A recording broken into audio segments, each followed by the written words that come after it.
Saya baru ingat kalau hari ini adalah Sabtu Legi malam Minggu Pahing, baru kemarin Bapak Ibu. Maka saya niatkan satu istiqomah ikut para walinya Allah, yang kedua saya niatkan untuk open house. Maka sampai hari ini pondok belum ada open house demi menghormati keputusan pemerintah. Maka di awal ini, di bulan Syawal, saya selaku pelayan panjenengan semuanya di dalam berkhidmat meneruskan perjuangan Dzikrul Ghafilin yang diamanahkan oleh Gusmi, nguri-nguri keberlangsungan Dzikrul Ghafilin yang selama ini melayani Bapak Ibu selama setahun. Apabila banyak kesalahan, kekurangan, kekhilafan yang sengaja maupun tidak disengaja, baik amalan maupun ungkapan kata dan perbuatan, saya selaku pelayan Bapak Ibu semuanya mohon dimaafkan yang sebesar-besarnya. Saya meyakini begitu banyak kesalahan, kekhilafan barangkali yang saya lakukan, baik perbuatan maupun ungkapan lisan. Atau mungkin barangkali Bapak Ibu datang ke sini, pulang dari sini sandalnya hilang, belum sempat diganti. Atau ketika pembagian makanan nggak kebagi, karena biasanya di depan malah dapat dua. Itu jelas mungkin menimbulkan prasangka praduga yang kemudian menjadikan hati ini banyak dusta. Saya selaku pelayan panjenengan mohon dimaafkan yang sebesar-besarnya, karena teorinya jelas, yang ngomong itu pasti dosanya lebih banyak daripada yang diam. Yang ngomong pasti dosanya lebih banyak daripada yang mendengarkan. Makanya ketika majelis ilmu yang diancam itu bukan yang belajar ngaji, tapi yang menyampaikan kajian. Sampai kemudian Allah mengatakan, ya ayyuhalladzina amanu lima taquluna ma la taf'alun. Wahai orang-orang yang beriman, kenapa kamu bisa mengatakan tapi tidak bisa melaksanakan? Kalau posisinya Bapak Ibu hadir, duduk saja tanpa menulis, hanya mendengarkan, tidak membawa kertas, tidak membawa bolpen, tidak membawa pensil, duduk apapun bentuknya. Datang pertama tujuannya bukan untuk di depan, tapi cari tiang, karena tujuannya adalah untuk sandaran. Duduk di belakang juga sama, tujuannya bukan apa-apa, supaya kalau ngantuk tidak kelihatan. Apapun itu, begitu jenengan hadir, ini termasuk orang-orang yang cinta dengan majelis ilmu, dan begitu banyak kelebihan yang diberikan oleh Allah. Tapi nyuwun sewu, bagi saya yang datang dengan ilmu yang pas-pasan memberikan kajian, baru ngomong saja sudah diancam oleh Allah. Lima taquluna ma la taf'alun. Sampai kemudian dikatakan kaburat maktan indallahi an taqulu ma la taf'alun. Kemurkaan Allah yang sangat besar bagi siapapun yang bisa ngomong tapi tidak bisa menjalankan. Artinya setahun kita bermuamalah, beribadah melalui mujahadah, yang paling banyak dosa berarti miftah, bukan Bapak Ibu yang ikut mujahadah, itu pasti. Yang paling banyak salah pasti saya. Makanya kalau hari ini yang paling banyak dibully saya ya lumrah. Kenapa? Karena saya lebih banyak ngomong daripada Bapak Ibu. Kalau kemudian Bapak Ibu menanyakan kepada saya, apakah miftah susah ketika dibully? Insya Allah enggak. Apakah miftah susah ketika dicaci maki? Enggak. Saya kemarin ketika ketemu dengan santri, saya sampaikan, Abah tidak ridho kalau kalian mencaci orang yang mencaci Abah. Abah tidak ridho kalau kalian menghina siapapun yang menghina Abah. Saya tidak rela siapapun, apalagi ustadz, yang kemudian memberikan masukan kepada Abah dengan caranya masing-masing, kemudian kalian mencaci mereka. Enggak boleh. Apa yang harus kamu lakukan? Teladani uswahnya Rasulullah. Rasulullah itu mencintai orang yang mencintai Rasulullah, dan mencintai orang yang membenci Rasulullah. Rasulullah baik kepada orang yang baik kepada Rasulullah, dan baik kepada orang yang tidak baik kepada Rasulullah. Abah enggak apa-apa dibully, enggak apa-apa. Karena saya dibully, barangkali memang saya banyak kesalahan. Saya dibully mungkin barangkali karena saya banyak kekurangan. Saya dibully, ini bagian dari introspeksi dan muhasabah diri. Maka ketika anak-anak bilang, kita lawan mereka, Bah. Untuk apa kamu lawan? Mereka bukan musuh kamu. Mereka sesama umat Islam yang mungkin barangkali berbeda pendapat. Contoh begini, kan Gus Miftah sudah banyak ulama-ulama yang menasihati supaya tidak ceramah di gereja. Jawaban saya juga sederhana, banyak kiai saya yang mengajarkan untuk masuk ke sana. Yang menjadi persoalan di Indonesia itu adalah selalu memaksakan pendapatnya kepada orang lain, dan ketika orang lain tidak sependapat dianggap musuh. Gini apa betul? Saya punya pendapat, Anda punya pendapat, masing-masing pihak wajib menghormati pendapat orang lain walaupun tidak sependapat dengan orang lain. Saya barangkali tidak sependapat dengan orang yang tidak membolehkan saya masuk gereja, tapi nggak ada alasan bagi saya untuk membenci mereka. Apapun itu mereka saya hormati, walaupun saya tidak sependapat dengan mereka. Kenapa? Karena guru-guru saya mengatakan nggak apa-apa. Makanya kemarin saya sowan kepada 3 kiai yang selama ini membimbing saya. Dari sekian banyak kiai saya baru bisa sowan 3 orang. Abah Syarif Hidayatullah Sragen, beliau mengatakan lanjutkan, jalanmu sudah benar. Saya sowan kepada Murabbi Ruh Mbah Dimyati Kendal, beliau mengatakan nggak apa-apa li, kamu dibully diam saja, sudah dengarkan saja, nggak usah dilawan. Nggih kiai. Terakhir semalam sampai saya pulang sampai pondok jam 3 pagi saya sowan Murabbi Ruh Habib Lutfi bin Yahya Pekalongan, seperti orang tua bagi saya. Beliau mengatakan lanjutkan le, Abah juga biasa seperti itu. Artinya apa? Kalau kemudian saya bersikukuh melakukan itu karena saya punya guru yang membimbing saya. Tetapi ingat, kita tidak boleh membenci siapapun yang berbeda pendapat dengan kita. Gini apa mboten? Maka Miftah punya prinsip, kita wajib menghormati orang lain dan orang lain tidak wajib menghormati kita.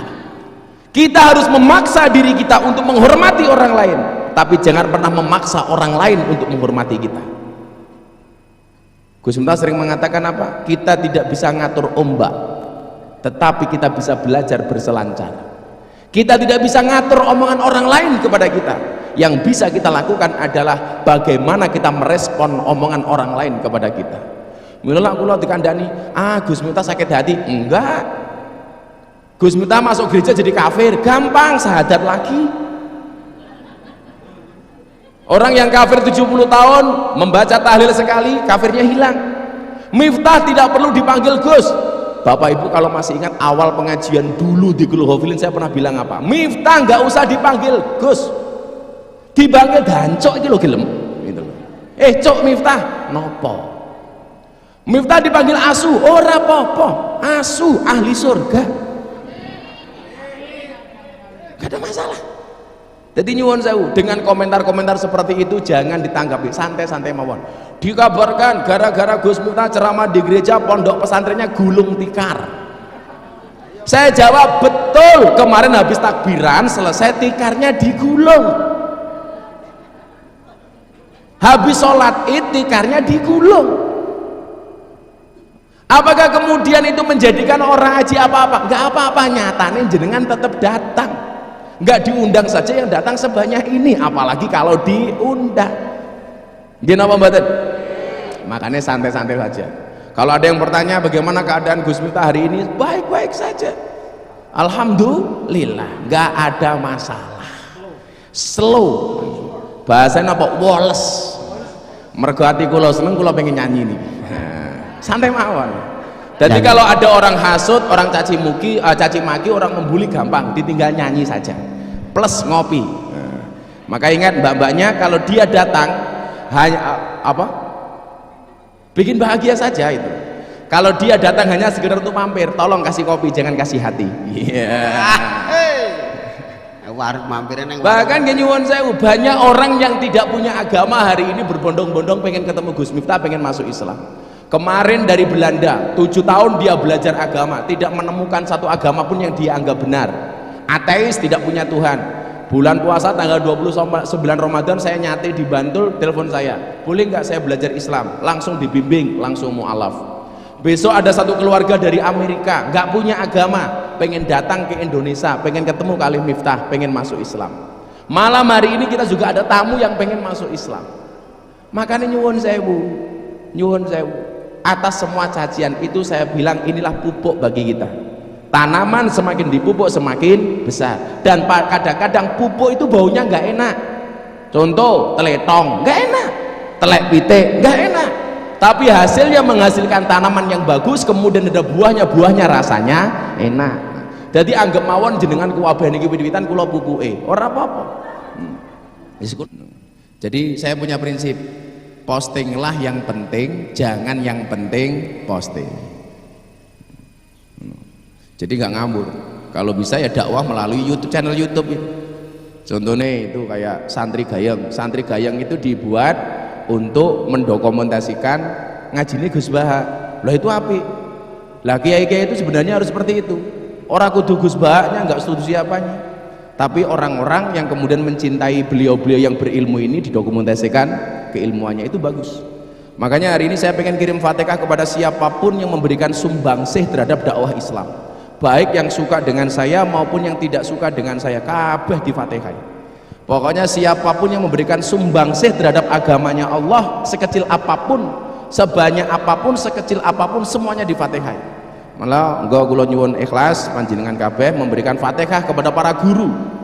Baik yang memberikan kritikan baik kepada saya, kritikan kurang baik, bahkan yang membenci saya, semuanya di Fatihah. Mudah-mudahan Allah panjangkan umurnya.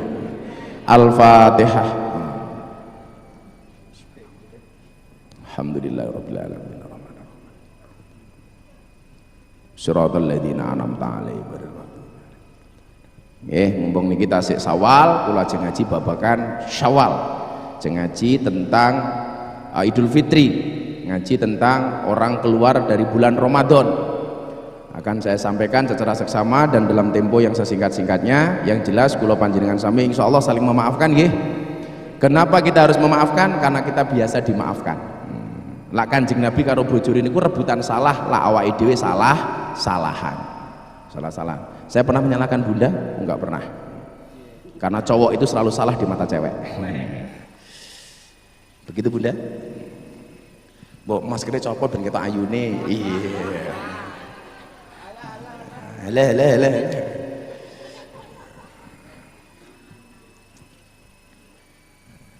Makanya Bunda itu kalau ada komentar banyak ribuan jangan dibaca Bu, jangan dibaca.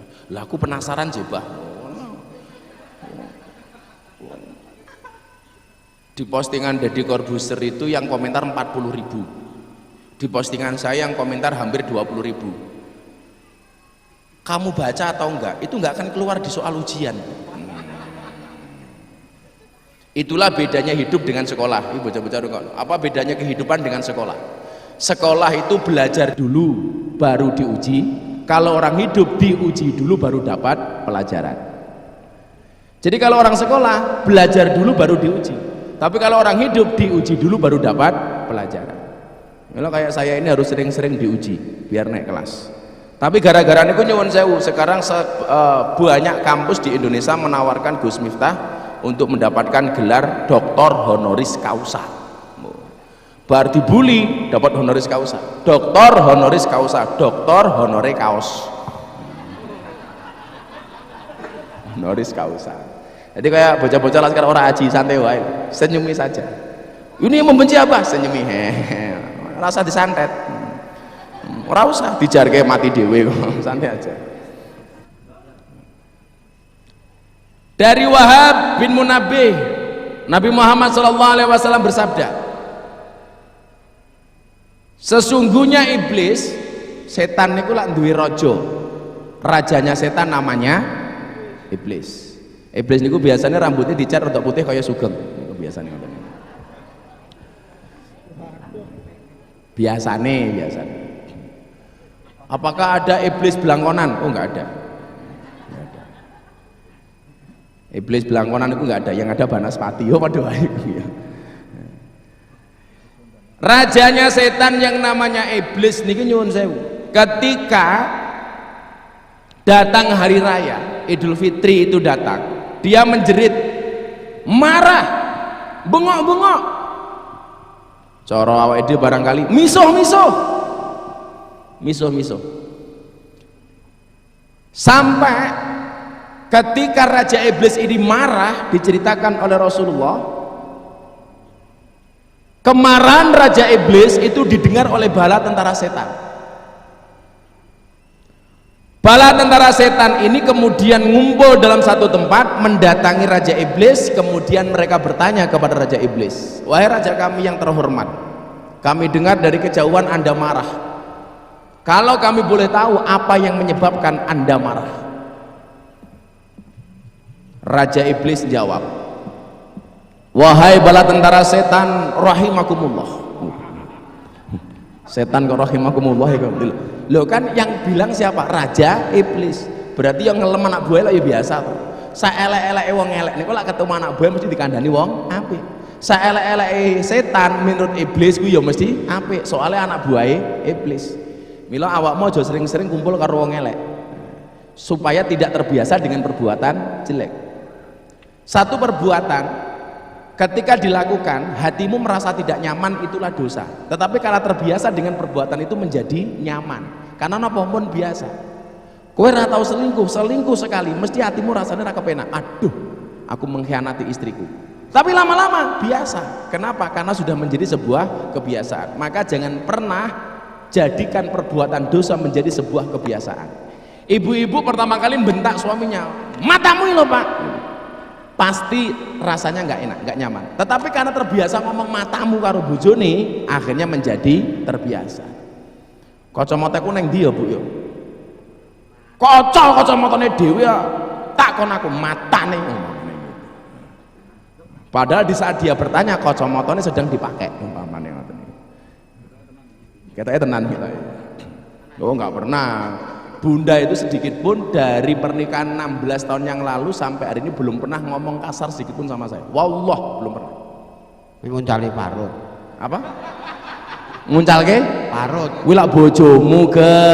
Mergo kowe ora tanggapan. Ora ping parut jan dandang barang. Wong sugeng mulai dari pondok itu ditanyakan, "Piye Mas kabare enggak?" Piro Pak amplope? Ngono emongan. Alhamdulillah sawono opah. Malam ini enggak ada anggaran untuk sugeng to, Bun? Ayo nyangking mobil. Kenapa malam hari ini tidak ada anggaran untuk sugeng? Karena kemarin sebelum lebaran sudah datang. Wah, jangan kaya eling loh. Wah, kamu kalau teko kaya eling loh. Natal bang. Wih ngopo rene Geng? Njaluk DP. Lah DP apa? Kan benjang berbutuh akad paing lah bajingan tapi. Ngarepe boten niku kula njaluk zakat, Gus. Oh, iki beda. Sakniki THR. Oh, iki THR. Beda, umumnya beda. THR turahan hari raya. Ya ana marning rengginang gawake. Raja Iblis akhirnya menjawab pertanyaan dari bala tentara setan. Apa yang menyebabkan dia marah?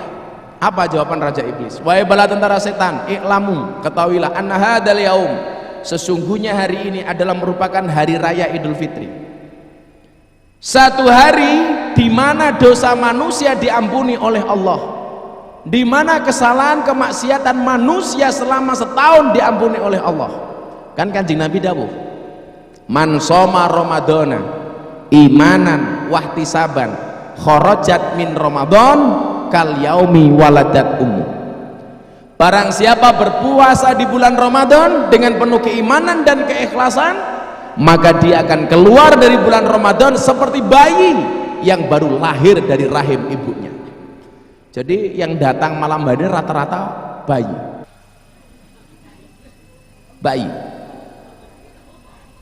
Bayi kok rondo? Sangat. Langsung codotnya takon, yang mana? Bayi. Pengumuman, dicari janda rasa gadis. Kenapa? Karena kalau gadis rasa janda banyak. Betul? Karena hidup ini indah bila disertai dengan janda dan tawa. Apa ke? Oh janda. Apa?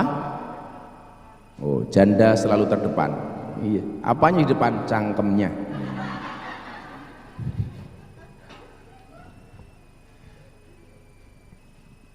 Artinya apa yang dimaksud dengan keluar dari bulan Ramadan seperti bayi yang baru lahir dari rahim ibunya? Ini loh sebenarnya yang diprotes oleh iblis. Hari ini manusia dikembalikan kepada kesuciannya, padahal kalian semua tahu. Sebulan penuh kita menggoda manusia supaya jauh dari Allah, supaya mereka meninggalkan semua perintah dan melaksanakan semua larangan. Bagaimana mereka meninggalkan sholat, bagaimana mereka supaya berbuat maksiat, bagaimana supaya mereka jauh dari perintah-perintah Allah, dan kita berhasil melakukan itu. Berapa banyak orang yang meninggalkan sholat, orang yang kaya tetapi tidak mau sedekah dan zakat. Bagaimana kita menggoda seorang istri supaya berani dengan suami, suami sewenang-wenang dengan istri, anak tidak hormat kepada orang tua, dan orang tua menyanyiakan anak-anaknya. Loh, ana Kang Pi mriki Kang Pi. Niki ustaz lari-lari nih, pengasuh bocah-bocah pondok niku lak mboten ten kula nggih Pak Pi ini. Ini mudir madrasah nggih Kang Pi ini. Nah, niki pengasuhe diketokke, men ketok ora bubar pondoke. Niki Kang Pi. Tolong santri habis ini gulung tikar ya. Lah ning kono nang tikar digulung lak ya mesake. Tugas jenengan mung siji ndongake mohon mudah-mudahan kita semuanya istiqomah. Amin. Dan kita berhasil melakukan itu, kata Raja Iblis. Kok bisa-bisanya hari ini dosa mereka diampuni oleh Allah? Berarti apa? Yang kita lakukan selama sebulan setahun penuh menjadi sia-sia, tidak ada gunanya, tidak ada manfaatnya, mubadir, sungguh terlalu. Maka kemudian para bala tentara setan takon kali Iblis, kalau demikian apa yang harus saya lakukan wahai Raja Iblis? Kemudian Raja Iblis memberikan perintah, wahai bala tentara setan, apa yang harus kamu lakukan? Perhatikan baik-baik, nanti akan saya kirim melalui WA. Berarti yang baru pengajian buka HP bala tentarane Iblis, karena siap-siap menerima WA. Iblis. Oh, update status. Apa perintah Raja Iblis? Wahai bala tentara setan, hari ini kamu sibukkan manusia itu dengan syahwatnya, dengan kesenangan, dengan makanan dan minuman, supaya mereka kembali lupa dengan Tuhannya. Milan jenengan persani, wong bodoh seneng itu boleh, tapi jangan berlebih-lebihan. Kita itu kadang-kadang euforia, berlebih-lebihan. Maka nyuwun sewu ketika pemerintah mengatakan gak usah mudik, ya saya biasa-biasa saja. Kenapa? Karena memang sholat id saja sunnah, apalagi mudiknya. Gimana Bapak? Kan nggak bisa silaturahmi Gus. Siapa bilang? Sekarang semuanya punya HP. Bahkan ibu-ibu itu suka silaturahmi dengan orang lain daripada dengan suaminya sendiri. Angel. Di dalam kamar suaminya pegang HP, istrinya pegang HP. Suaminya chat sama siapa, istrinya chat sama siapa. Wongnya ya teko. Ya melu guyu, banter meneh. Jilbabe biasanya pink.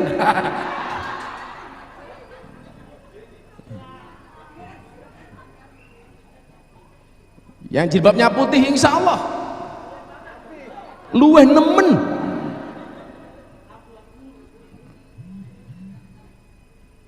Jadi kalau saya ditanya, tapi memang agak anehnya ngeten deh. Saya juga kadang-kadang tuh heran dengan keputusan-keputusan pemerintah. Saya mendukung keputusan pemerintah, tapi saya juga kadang-kadang heran. Ziarah kubur di Jakarta dilarang, tapi tempat-tempat wisata dibuka, mal dibuka. Apa mikire ku nyuwun sewu, ziarah kubur lebih berbahaya daripada masuk mal? Apakah ziarah kubur itu lebih berbahaya daripada ke Ancol umpamanya? Apakah ziarah kubur lebih berbahaya daripada masuk Ragunan? Padahal nyuwun sewu, menurut saya masuk Ragunan lebih berbahaya daripada masuk kuburan. Kenapa? Karena kalau masuk kuburan hanya ketemu orang mati, tidak akan bisa memberikan ketakutan apapun. Tapi kalau masuk Ragunan bisa jadi macane ucul, nyokot cangkeme sing teko umpamane. Ya nalar para. Ayo. Kira-kira lebih banyak maksiat mana? Ke kuburan atau ke mall? Mall. Masuk kuburan yang dilihat orang mati, kuburannya orang mati, masuk mall. Ya Allah, pupu susu ketok kabeh.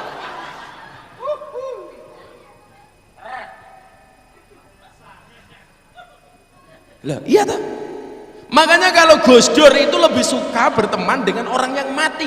Beliau lebih suka ziarah kubur daripada kemana-mana. Ketika Gus Dur ditanya, kenapa Gus Dur lebih suka ketemu dengan orang yang mati? Karena orang yang mati tidak pernah punya kepentingan. Ayo, aku lah dolan ning kuburan, wis manut tok, tak dongake yo meneng. Ngono. Ora tak dongake yo ora tau protes. Tak parani yo meneng, ora tak parani yo meneng. Jajal kowe lek mara ning aku, alah mung sambat tok gitu. Lanjut. Lanjut. Jadi nggih nyuwun sewu. Lebaran boleh bersukacita, boleh senang, tapi jangan berlebih-lebihan. Nggih.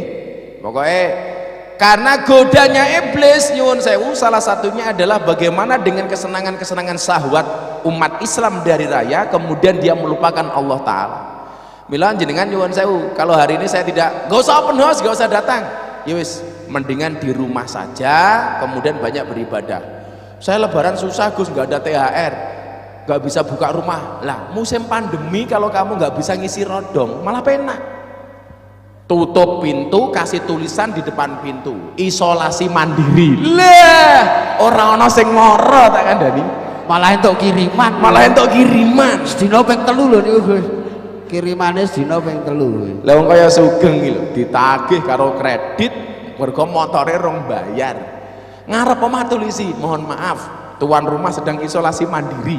Ora ditagih kok kepiye? Ah pengen ketularan ora. Pengen ketularan modar kowe. Nah, kita diingatkan bahwa perintah puasa ditujukan kepada orang beriman dengan kalimat ya ayyuhalladzina amanu, hai orang-orang yang beriman, berujung kepada kalimat la'allakum tatakun, supaya kemudian kita bisa menjadi orang bertakwa. Berarti apa? Puasa itu diharapkan keimanan kita bisa menghantarkan kita kepada derajat takwa. Takwa niku secara umum maknanya apa? Imtisalu awamirillah wajtinabu nawahi, melaksanakan semua perintah dan meninggalkan larangan-larangannya. Jadi kalau ada perintah kamu laksanakan, ada larangan kamu tinggalkan, itulah takwa. Jadi jenengan pengen dapat derajat takwa, cirinya sederhana. Seberapa banyak perintah yang kamu lakukan dan seberapa kuat kamu meninggalkan larangan. Jadi tolok ukurnya itu jelas. Apakah takwa saya ini besar atau enggak, yang tahu hanya kamu. Perintah sholat 5 waktu kamu jalankan, perintah zakat kamu lakukan, perintah kebaikan kamu lakukan, berarti takwamu besar. Tetapi ketika perintah-perintah itu kita tinggalkan, justru kemaksiatan yang kita lakukan, berarti ketakwaan kita diragukan. Makanya kemudian kita diingatkan oleh Allah, apa yang akan diberikan oleh Allah kepada orang yang bertakwa. Kita lihat di dalam surat Ali Imran ayat 133. Nopo? Surga sing ngombone ra umum, disediakan bagi orang-orang yang bertakwa. Uiddat lil muttaqin. Dadi nyuwun sewu, jenengan wingi poso rasa njaluk surga, Gusti Allah mencepak-cepak surga. Makalah cara awake dhewe niku gampange ngeten. Pokoknya ibadah niku lak iso los mawon, ra usah ngarep-ngarep napa-napa. Termasuk sugeng niku melu mujadah niate oleh karomahe para wali, oleh berkah karomahe para wali, ra usah ngarep-ngarep amplop. Lah wis oleh berkah wali, amplop ki mesti luput. Mesti nyusul gang santai wae. Amplope mboten kula arep-arep kok. Isine pun kula hitung cacahe. Angel. Piye cangkeme dagelan wis. Luwih penting amplop daripada berkah. Wih lah. Sing iso berkah mau ngamplop karena imanuhum fi amplopihim. Imannya berada di amplopnya. Kalau saya hanya sekedar sanitizernya saja. Alhamdulillah. Lah napa ciri-ciri orang yang takwa yang akan mendapatkan surga yang sangat luas yang dijanjikan oleh Allah? Ciri-cirinya bisa kita lihat di dalam surat Ali Imran ayat 134. Ciri-ciri orang takwa itu apa? Yang pertama, alladzina yunfiquna fis sarra wad dharra. Napa niku? Orang-orang yang berinfak baik di kala lapang maupun di kala sempit. Mila nyuwun sewu, kayak kemarin saya bilang sama Bunda, Bunda beli beras yang banyak, kita zakat yang sebanyak-banyaknya. Walaupun musim pandemi, ra masalah. Alhamdulillah kemarin Bunda bisa zakat 6 ton. Alhamdulillah ya Bun ya. Uangnya dari mana Bun? Oh dari abah ngomong. Bojoku ya api anak bah zakat sing kata abah. Oke. Karena nyuwun sewu. Kalau sekarang orang bilang, Miftah nggak usah dakwah dulu, kalau bisa ngalim dulu baru dakwah. Lah konsep saya beda. Kalau saya bukan alim dulu baru dakwah, tapi dakwahlah sampai kamu menjadi alim. Sama halnya begini, jangan nunggu kaya untuk bersedekah, tapi bersedekahlah sampai kamu menjadi kaya. Jangan nunggu tua untuk berangkat ke masjid, tapi berangkatlah ke masjid sampai kamu menjadi tua. Oh no caranya. Kalau kamu bilang saya akan sedekah nunggu kaya, saya pastikan orang ini tidak akan pernah menjadi kaya. Saya akan sedekah kalau hutang saya lunas, nggak akan lunas-lunas. Pengen lunas sedekahlah, pengen kaya sedekahlah. Kadang-kadang lawak Indonesia awal pelit sedekah, cara Allah mengambilnya itu apa? Dengan cara apa? Kita ditipu oleh orang, dibohongi sama orang, ono wong utang orang bayar. Uang utang niku wajahe melas kon bayar males. Lah utang raine semanis madu ditagih lebih kejam daripada Israel. Lho wae. Lah utang iki, alah kan aku kancamu to Gus, mbak aku dibantu. Ora kelingan po biyen susah bareng. Wonge ya teko. Ya nyekel mik. Rambutnya ya putih. Mending rasa utang aku langsung njaluk. Gus njaluk dite. Wong sugeng nyekel kendang entek dite, entek dite, entek dite. Kek ono. Kek ono.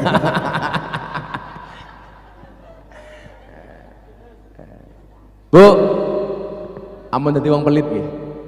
Minimal sedekahmu kelawan apa kelawan donga, termasuk ndongake wong-wong sing ra seneng kalih jenengan. Dongake mawon niku sedekah.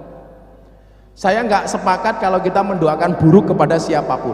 Karena apa? Doaul mar'i li akhi ka du'aihi li nafsihi. Doa seseorang kepada saudaranya itu sebagaimana dia mendoakan dirinya sendiri. Makanya kalau harus mendoakan orang lain, doakanlah yang baik-baik saja. Supaya apa? Doa itu kembali kepada kita. Tak dongake nggih panjang umur, berarti Anda mendoakan diri Anda untuk panjang umur. Saya doakan ya Anda sehat, berarti sama halnya Anda mendoakan diri kamu sehat. Saya doakan kamu masuk surga, maka kamu mendoakan dirimu masuk surga. Kalau ada orang mendoakan, saya doakan mudah-mudahan Presiden Jokowi tidak panjang umur. Ada orang bilang begitu, itu sama halnya dia mendoakan dirinya cepat mati. Tak kandani mau jeneng elek. Kalau kamu bilang tak dongake muga-muga mantanku ndang rabi meneh, lah iso uga sing rabi kowe dhewe.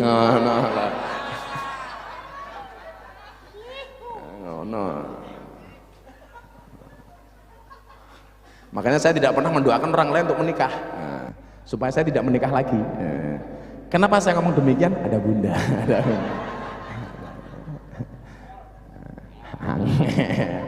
Jadi aja ndonga sing elek-elek iki, termasuk orang yang membencimu. Doakan yang baik-baik.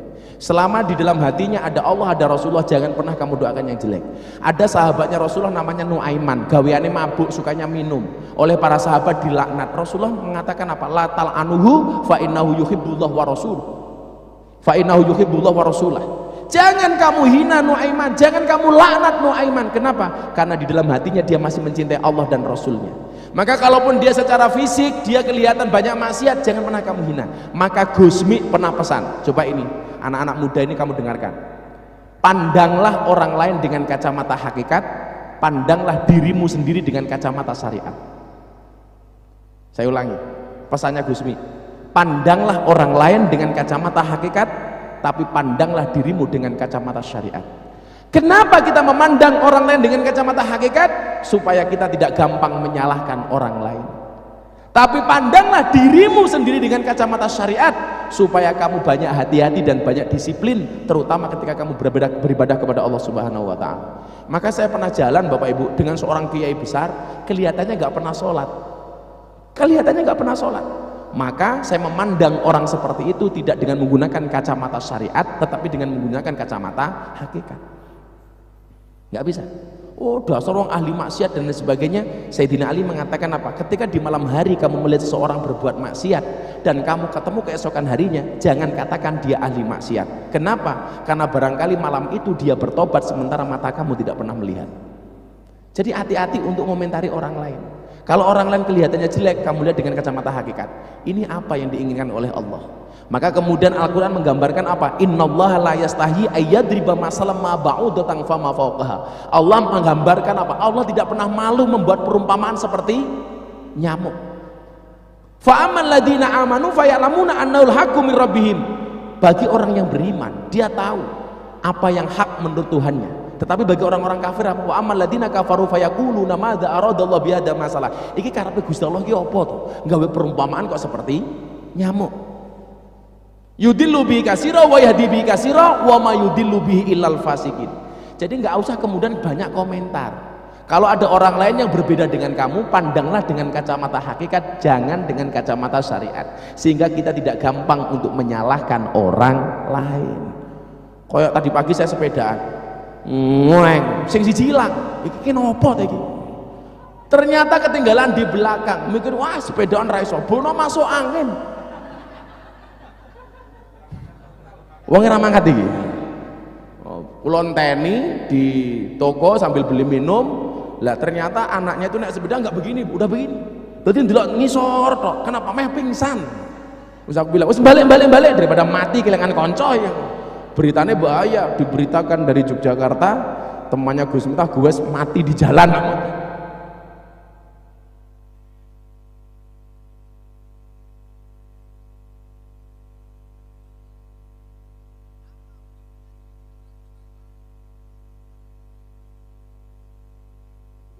Mana orangnya?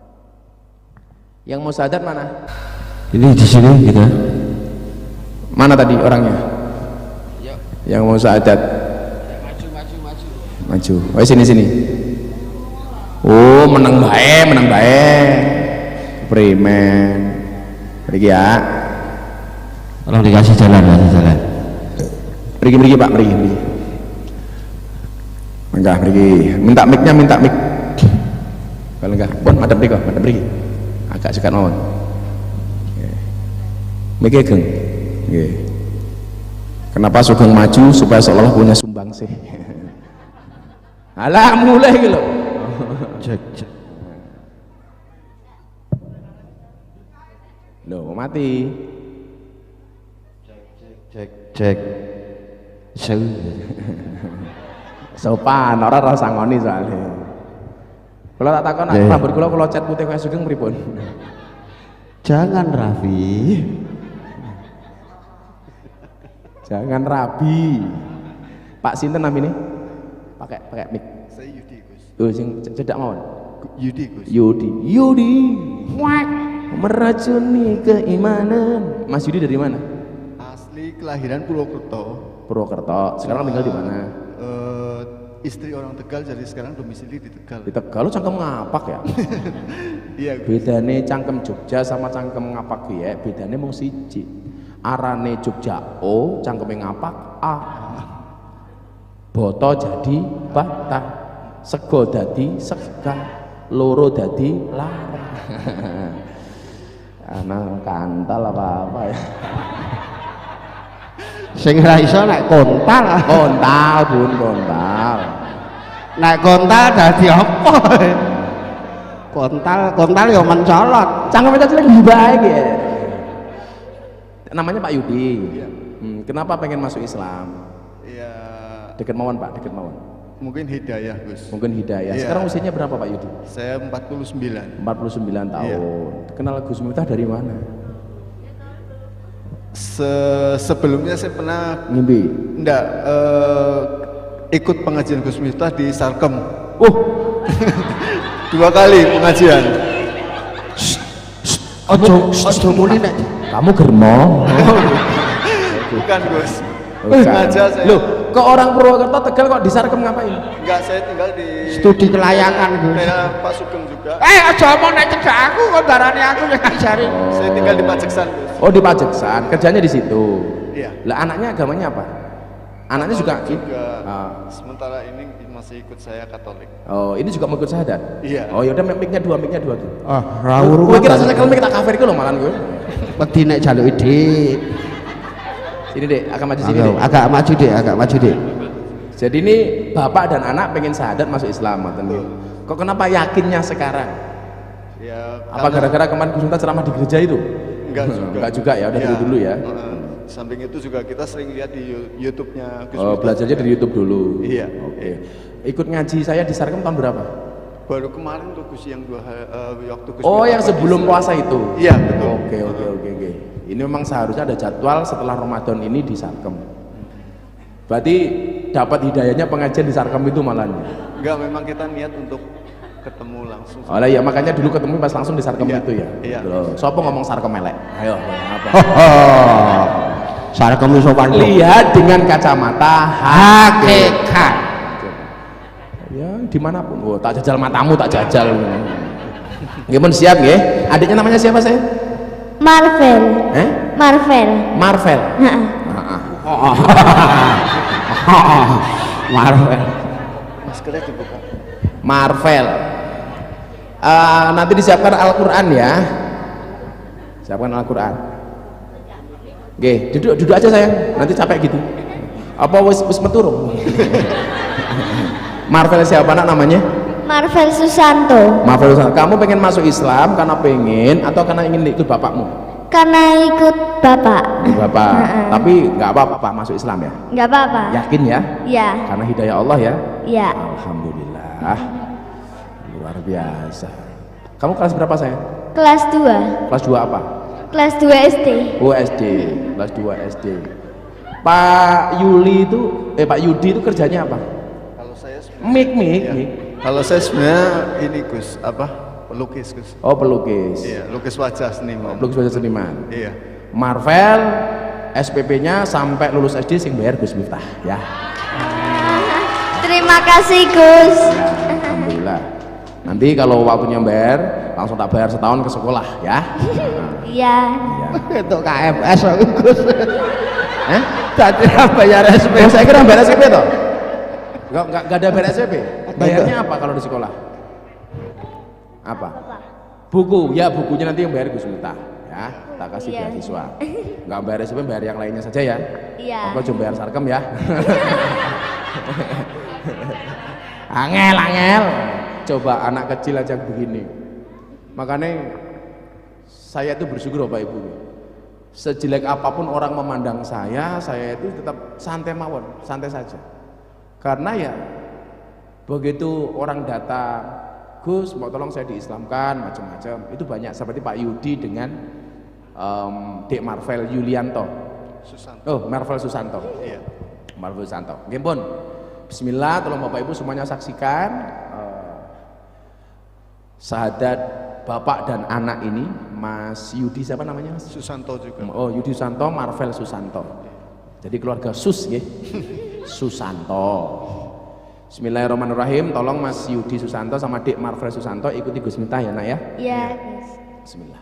Asyhadu Asyhadu an an la ilaha La ilaha la ilaha illallah illallah wa asyhadu wa asyhadu anna Muhammadan Muhammadan Rasulullah. Rasulullah. Saya bersaksi Saya bersaksi dengan sebenar-benarnya dengan sebenar-benarnya bahwa tidak ada Tuhan bahwa tidak ada Tuhan kecuali Allah, kecuali Allah, dan saya bersaksi dan saya bersaksi dengan sebenar-benarnya dengan sebenar-benarnya bahwa Nabi Muhammad Nabi Muhammad adalah utusan Allah. utusan Allah. Alhamdulillah. Shallu ala Nabi Muhammad. Coba. Begitu luar biasa mereka menjemput hidayah dari Allah. Mas Yudi dengan anaknya dan mendapatkan hidayah di tempat yang luar biasa. Maka Bapak Ibu sekali lagi ya pesannya Gus Mik kita ingat, pandanglah orang lain dengan kacamata hakikat dan pandanglah dirimu sendiri dengan kacamata syariat. Mas Yudi, saya terharu hari ini di tengah orang membuli Gus Miftah dengan segala caciannya, ternyata Allah menghadirkan jenengan ke tempat ini untuk disyahadatkan. Bagi saya ini luar biasa, dari sekian banyak momentum saya mensyahadatkan orang, Ini termasuk salah satu yang luar biasa. Tepuk tangan untuk kita semua. Sekarang usia Mas Yudi 49 tahun. Hari ini betul-betul tadi yang disampaikan Rasulullah seperti seorang bayi. Kenapa? Karena dosa-dosa Pak Yudi selama 49 tahun diampuni oleh Allah Subhanahu wa taala. Amin. Karena begitu Pak Yudi membaca 2 kalimat syahadat seperti orang terlahir kembali dengan segala kesuciannya. Maka Pak Yudi, Dek Marvel, doakan Gus Miftah.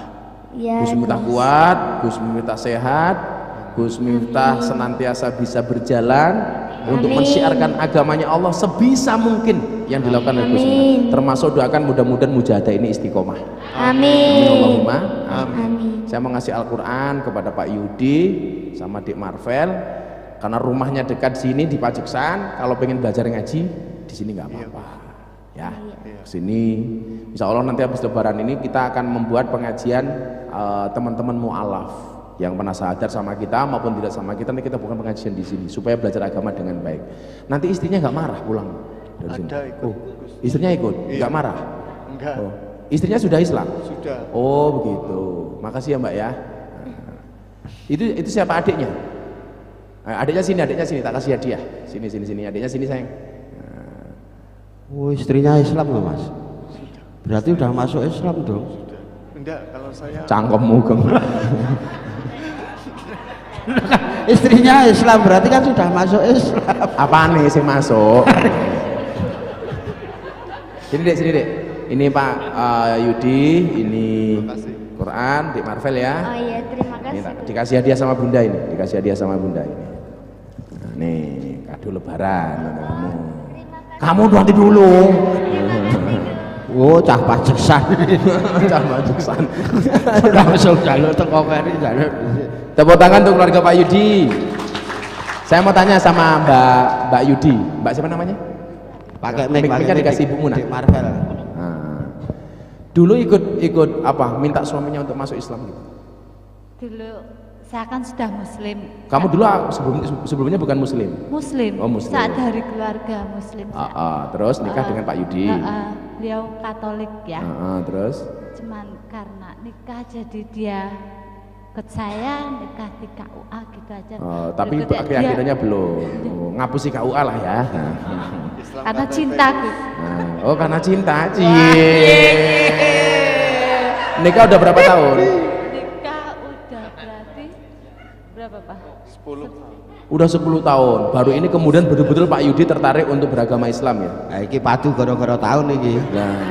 11 tahun. Oh, menurut Mbak E 10 tahun, menurut Pak Yudi 11 tahun. Nah, Ayo, aku berarti curiga. setahun karo sapa kuwi ya. Jangan setahun karo sopo iki. Tapi bener-bener tertarik masuk Islam baru ini ya. Iya. Padahal saudara saya Ustadz tapi beliau belum. Oh, padahal saudaramu Ustaz. Iya. Tapi belum ngeklik. Ya. Baru ngeklik ketemu Gus Miftah ini ya. Alhamdulillah. Pun enggak mriki kok kali. Tapi mau jajak kali sugeng ndak kena ora bias. Enggak mriki. Kene. Kene.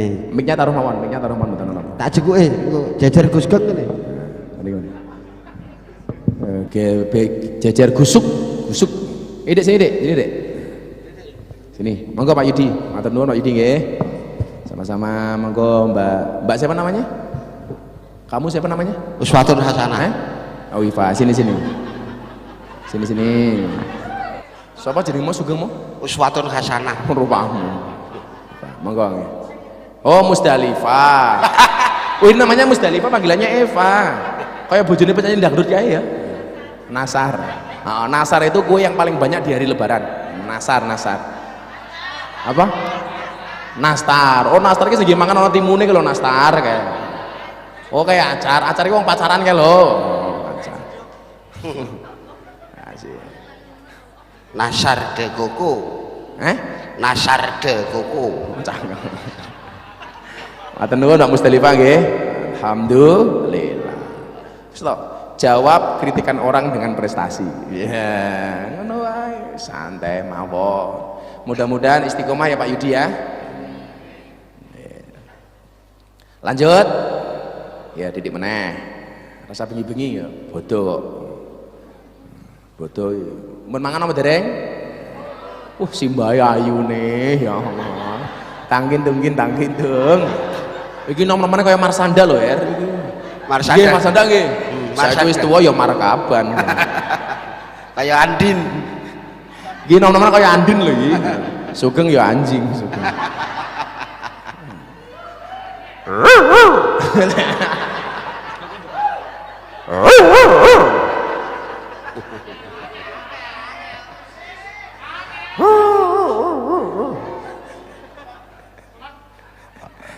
Aja ngolongke Sugeng asu to.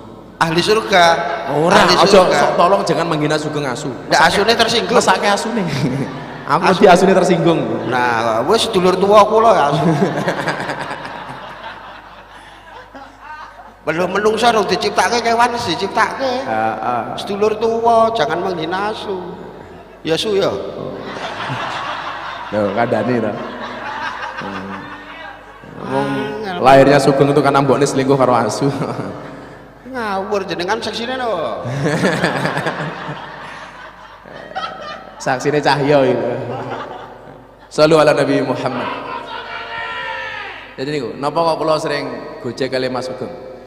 Kesengeten, orang itu banyak tersinggung karena belum saling mengenal. Karena belum kenal.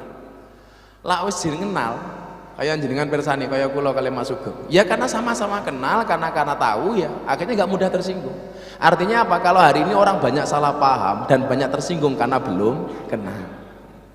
Kan intinya di situ. Karena saya sama Mas Sugeng ini sama-sama saling kenal, wong Sugeng niku melu kula wis suwe banget. Emang bedane aku sugih tetep Sugeng tetep kere niku tok mong bedane. Lho niku kula melu ndongake lho. Nah, apa ndongake gak ngerti aku ya. Kula melu ndongake lho keperkara kula dereng sugih ming dereng gitu. Ah, ming dereng. Ah, ming dereng. Ana sing takon, "Lah iso ndongake sugih kok kowe ora sugih dhewe, Geng?" Oh, ula niku duwe upas. Upase ula niku mandi lagi nyembur wong liya. Mila ora ana ula mati mergo keleken upase dhewe niku ora ana. Dadi wong niku iso kadang iso ndongake wong liya tapi rasa ndongake awake dhewe. Mila jenengan pirsani, ula niku duwe upas. Upase ula niku medeni, nggih nyembur pitik, bes pitike mati. Nggih nyembur wedhus wedhuse mati. Nggih nyembur Sugeng mati. Nak ula-ula nyembur dadi.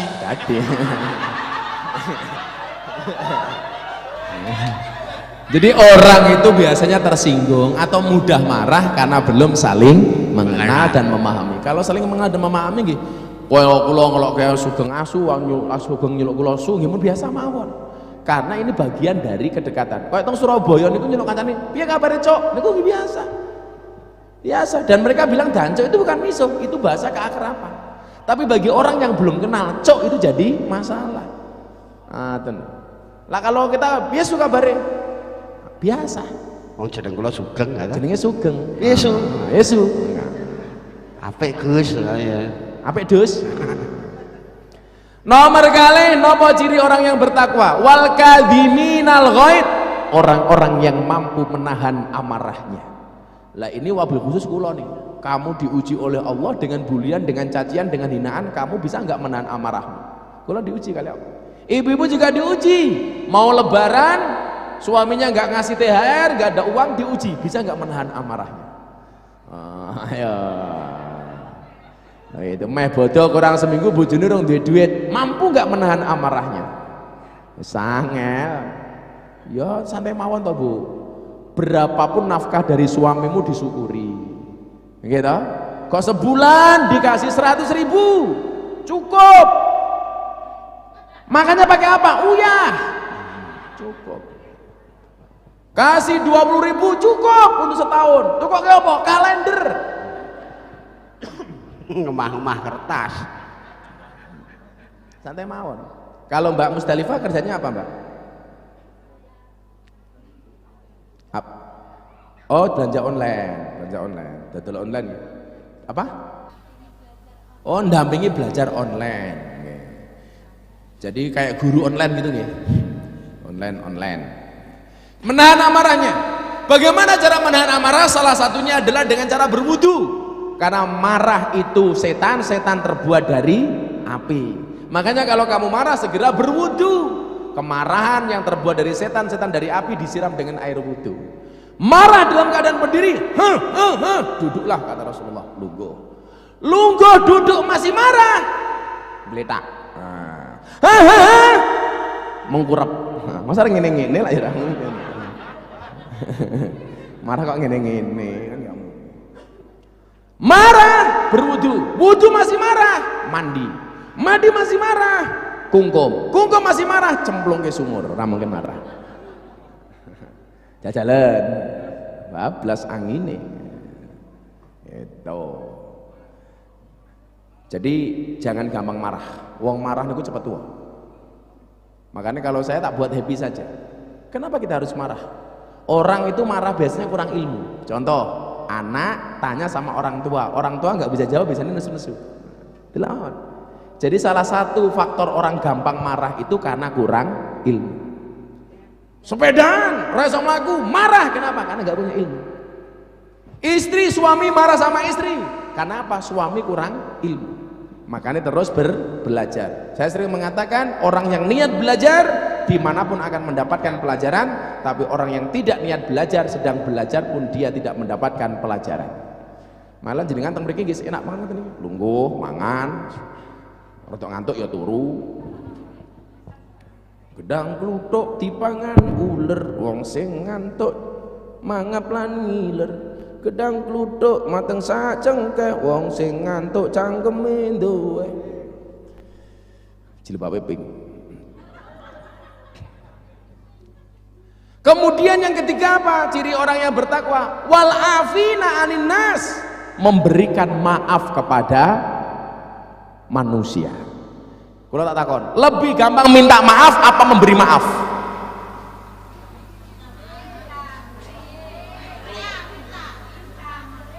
Lebih gampang meminta maaf apa memberi maaf? Lebih gampang minta maaf. Yang susah itu memaafkan.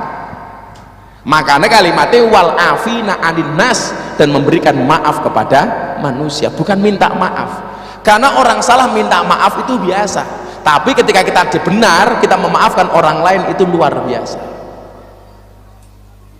Lah, saya punya prinsip, lebih baik saya minta maaf dan memaafkan.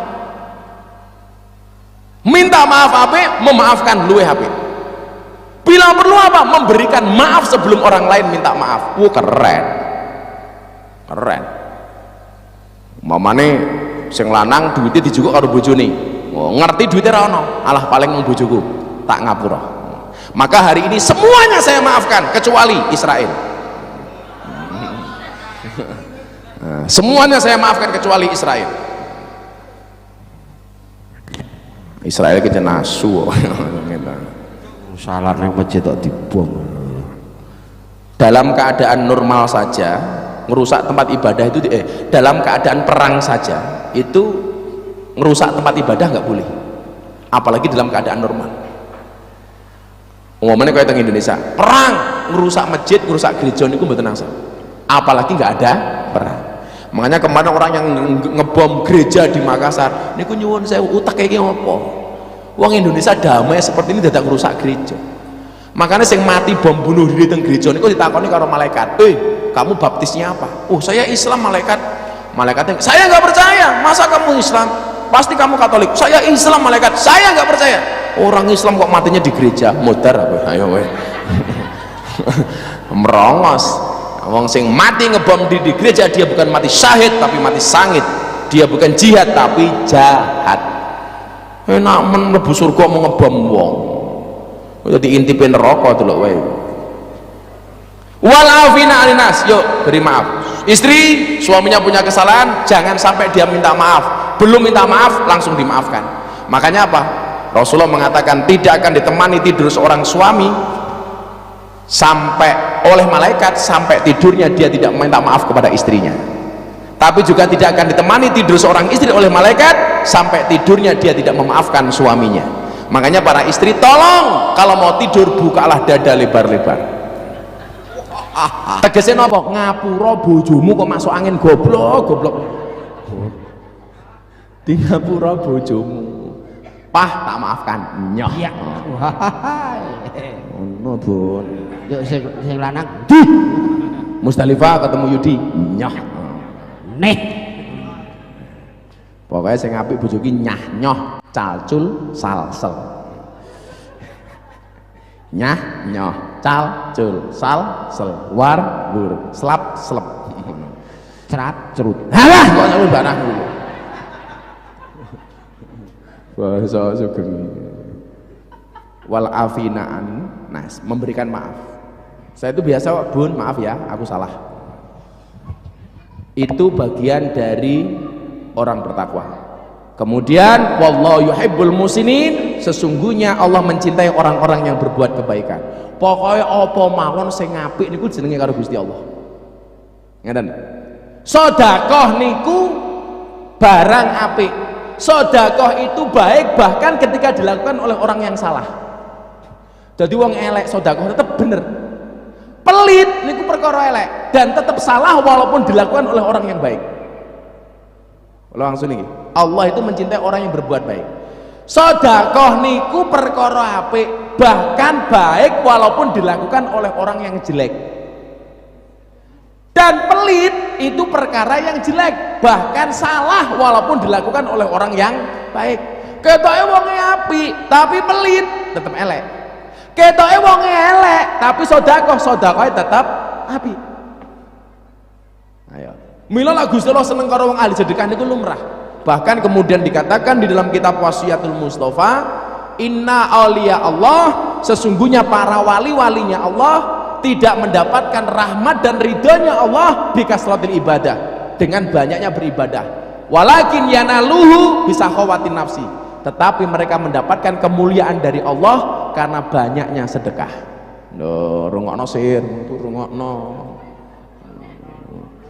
Mila urip niku ora usah kakean ngitung. Urip niku aja ngitung, aja hitungan, aja kakean petung, bakal kowe ra iso ngitung. Apa-apa mau hitung didine ning ATM, didine ndelok dompet, bahkan sampai pelite duit dilebokke ning Quran. Alasannya ben ra dijiko tuyul. Halah. Wong fungsi Quran kok mung ngeden-ngedeni tuyul iki lah ya. Quran ki diwaca, dipahami, dilakukan apa yang menjadi perintahnya, malah nggih nyimpen duit. Ki utake kepiye ta iki? Kudune duit iki aja mlebokke Quran, mok lebokke kotang supaya tuyule isin. Lupute isin ya men. Isin aku. Nek ra isin rogoh dhewe. Kaya kula ning Bogem iki lho. Ndi? Etan kuwi. Peraliman Bogem iki lho. Kan buanjo kata her. Ki susune gede-gede to. Wah, kayak duit 50.000 nyori nih kabeh ngumpul. Tak kayak 50. Soalnya mater nuwun Gus, lembok kesel. Weh, susune glundung. Bono kaos kaki. Iya, jigur aku. Lho apa kuwi? Susune ucul Gus. Banci ya. niku jenenge Suzuki. Ketok susu bono kaos kaki. Ketoke susu jerone kaos kaki kuwi arang dikumbah. Dadi aku lak ning Bogem kae aku seneng ketemu bencong-bencong kayak duit 10.000 sel. Blundung. Oh, susu iso ucul iki lho. Antara Suzuki atau Sucipto. Sucipto. Susune lancip diganjel boto. Lak Sugeng ki Sukarlan. Asu nglekar ning dalan. Suherlan Suherlan apa kuwi? kesusu lahir ning dalan. Oh, Suherlan. Beda.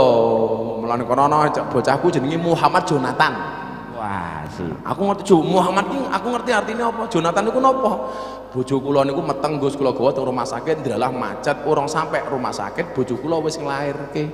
Lha apa hubungane karo Jonathan? Jonathan brojol karena kemacetan.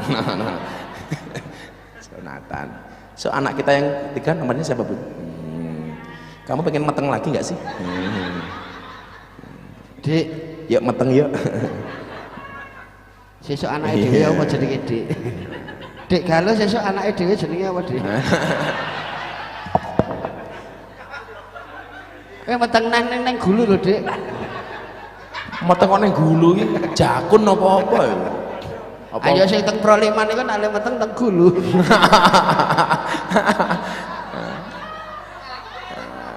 Insyaallah. Bon, muga-muga kula panjenengan kabeh digolongaken tiang-tiang ingkang sae. Nggih, pesan kula niku nggih, tetaplah berbuat baik kepada orang yang baik dengan kita dan tetaplah berbuat baik walaupun orang itu tidak berbuat baik kepada kita. Kula wene contoh terakhir, Siti Aisyah niku menawi nyumbang tonggone, ketika dia harus nyumbang tetangganya, dia titipkan kepada orang lain, kemudian orang lain diberikan kepada orang tersebut dengan mengatakan apa? Tolong kasihkan kepada dia, dan jangan sampai dia tahu bahwa yang memberi adalah saya, Siti Aisyah. Ketika ditanya alasannya apa? Kenapa demikian wahai Siti Aisyah? Alasan saya sederhana, kalau dia tahu yang memberi saya, pasti dia merasa punya hutang budi dan akan membalas kebaikan itu kepada saya. Tetapi kalau dia tidak tahu yang memberi saya, maka dia tidak akan membalas kepada saya, dan yang akan membalas saya adalah Allah. Jadilah awakmu dihapusi karo wong, kowe kudu yakin wong kuwi juga kawulane Gusti Allah. Berarti yang akan membayar itu siapa? Allah. Yang akan tanggung jawab adalah Allah. Itulah prinsip untuk menjadi orang baik. Bapak Ibu, kalau Anda punya rumah, rumahnya ono cendelone kocok, tetangga Anda orang kaya, wonge apian, orangnya loman, orangnya dermawan, anaknya main bola, kemudian bolanya ditendang dier kena kocok omahmu, dan kamu tahu yang memecah kaca rumahmu adalah tetangga, anak tetanggamu yang bapaknya orang kaya, orangnya baik dan orangnya dermawan. Kira-kira jenengan galon apa mboten? Enggak, rapopo tanggoku sugih. Pasti dia akan datang. Mohon maaf ya Pak, anak saya main bola memecahkan kaca jendela Bapak, akan saya ganti berikut dengan jendelanya. Itu hanya punya tetangga yang kaya dan dia baik. Padahal Allah lebih baik daripada tetangga kita. Artinya apa? Kita nggak boleh galau dengan semua keadaan. Kalau tetangga yang kaya saja mampu mengganti jendela yang pecah, bagaimana ketika dalam hati kita ada Allah? Pasti Allah lebih bertanggung jawab daripada tetangga kita. Artinya apa? Nggak ada alasan bagi kita untuk tidak berbuat baik, bahkan kepada orang yang membenci kita sekalipun, pada orang yang hasut kepada kita sekalipun, kepada orang yang memfitnah kita sekalipun, kepada orang yang tidak suka kepada kita sekalipun, pun tetaplah berbuat baik. Termasuk kamu para janda, tetaplah berbuat baik kepada suami, mantan suamimu. Anggap saja dia alumni bukan mantan, siapa tahu bisa reunian. Yang jelas jangan pernah kamu ingat-ingat mantanmu, emangnya dia pahlawan. Wih, janda niki langsung goyang-goyang. Kamu habis digigit nyamuk ya? Pantesan gatel. Randa. Tetaplah berbuat baik. Bunda, tetaplah berbuat baik kepada Abah walaupun Abah nggak baik sama kamu ya. Iya. Ayo nih. Bariki kalian mungkin ya. Ya ngapa bojoku dhewe kok. Di streaming mboten Gus? Di streaming matamu ngelon kok streaming. Alhamdulillah insyaallah kepanggih mujahadah depan pun normal nggih. Dengan ucapan ja'alanallahu wa iyyakum minal aidin wal faizin. Mohon maaf lahir dan batin. Mudah-mudahan dosa kita semuanya diampuni oleh Allah Subhanahu wa taala. Walafu minkum. Assalamualaikum warahmatullahi wabarakatuh. Ndherekaken sugeng kundur lan ngantos-ngantos. Allahumma sholli ala Muhammad. Sehingga besok di surga malaikat itu siap menjadi pelayan manusia. Bapak Ibu para jamaah, sampeyan benjang ten swarga yen sida ora kira-kira benjang jenengan nih dadi jeragan ten mriko. Malaikat niku dadi pelayane panjenengan nek sampeyan sida ning swarga. Lho sampean butuh nopo-nopo, malaikat siap melayani, karena malaikat mengakui hebat betul manusia. Kita para malaikat andaikan diberi tantangan karakter binatang ternak, binatang buas dan setan, belum tentu kita bisa melampauinya, tapi manusia mampu melumpuhkan itu semua. Kami hormat, kami tunduk, maka malaikat siap menjadi pelayan manusia ahli surga. Jadi sampean butuh nopo-nopo benjing kantun ngongkoni malaikat, malaikat niku manut karo sampean. Kat malaikat aku kesel pijitono kat, nggih Ben. Saman pengen duren yang ngono kat aku cukup ke duren kat, nggih Ben. Saman modelnya kok kaya ora percaya ngono tak omongi. Halo Bapak Ibu, kehidupan penduduk surga itu mirip kehidupannya malaikat. Ayo kita buktikan. Malaikat itu tidak ada yang BAB, buang air besar, bahasa Inggrisnya the singing. Malaikat ini orang ngising. Sampeyan tahu krungu ana malaikat Israel mencret ngono. Harap njabut nyawane wong ora sida perkara mencret. Malaikat itu enggak ada yang berak. Maka besok di surga itu enggak ada acara ngising, itu enggak ada. penduduk surga niku mboten wonten sing BAB. Ngentut mawon mboten. Dadi ning swarga wis ora ana acara ngentut. Saiki mumpung jeh ana acara ya ngentut-ngentut to. Ya Allah, ora direken aku. Malaikat itu ndak kencing, malaikat itu ndak pipis. Maka penduduk surga itu ndak ada yang kencing. Sampean besok di surga jangan cari WC umum. Ora bakal nemu sampean. Loh. Jarene ten swarga niku lemangan terus, leng ngombe terus. Tambah enak, tambah enak, tambah enak, tambah enak, tambah enak, tambah nikmat, tambah lezat, tambah seger, tambah seger. Lah yen ora ngising, ora nguyuh apa ya ora kembung. Mboten kok kembung. Lah terus pripun? Medal dadi keringet, ambune wangi. Infone ngono. Ya info wong padha-padha dereng mriko ya. Ngoten. Nah, sapa sing pengen numpak kuwi? Lah aku ora digatekke gara-gara ambulan kok. Ah sing pengen numpak tak daftarke. Iki jan nganyelke kok. Lanjut apa ora iki?